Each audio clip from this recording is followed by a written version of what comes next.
The White House Staff. The White House Chief of Staff is the highest office in the White House in the executive office of the President. He is one of the most important assistants to the President. Appointing the Chief of Staff is not a legal requirement that the President needs to fill. However, Presidents have increasingly found the need for a Chief of Staff. The Chief of Staff facilitates many things in the White House. He ensures that projects and policies get completed in a timely manner and makes sure staff members and employees carry out new mandates, and is responsible for calling meetings regarding personnel issues and company processes. Moreover, he is the primary negotiator with Congress and other members of the executive branch. Lastly, he protects the interests of the President and advises the President on various issues. The Deputy Chief of Staff assists the Chief of Staff. Depending on the President and Chief of Staff, there may be multiple deputies. Currently, there are 2 deputies in the Obama administration, each covering a specific field, such as policy, planning, and operations. The counselor and the senior advisors to the President advise the President on the highest levels of national and governmental policy. All in all, the President's White House staff's primary job is to assist the President in any way they can. It is also important to note that the proximity of a staff member's office location in the West Wing of the White House shows how powerful that person is and how close to the President he or she is. It is easy to confuse the Cabinet and White House staff. The White House staff does whatever the President assigns them, and the Cabinet is an advisory body to the President. Thus, compared to the White House staff, the Cabinet is more independent and rarely spends time with the President. Another difference is that the White House staff is not subject to the approval of the Senate, whereas Cabinet-level positions are nominated and need Senate approval.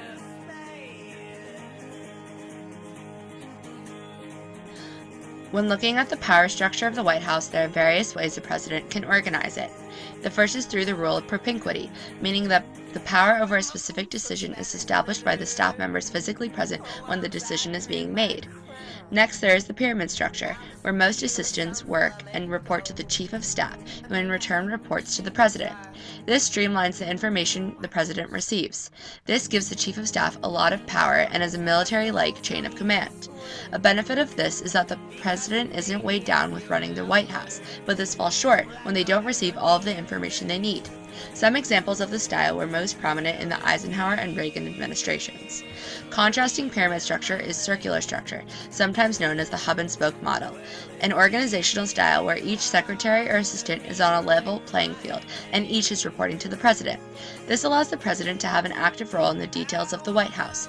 Notable examples include FDR and Kennedy administrations. Where Eisenhower preferred briefs and memos, Kennedy would read hundreds of pages of information. The major drawback is that this prevents the presidents from seeing the forest from the trees and having a larger perspective. Last is the ad hoc structure, where the White House is organized into task forces, committees, and informal groups that deal directly with the president. This infuses management techniques used by the CEO of a corporation and was seen by presidents like Clinton and W. Bush. Political scientists tend to classify presidents in general categories that can be used to predict their behavior in office. This behavior affects the president's interaction with the American public, as well as the president's interaction with members of his staff. These political scientists make a distinction between active presidents and passive presidents, as well as positive presidents and negative presidents.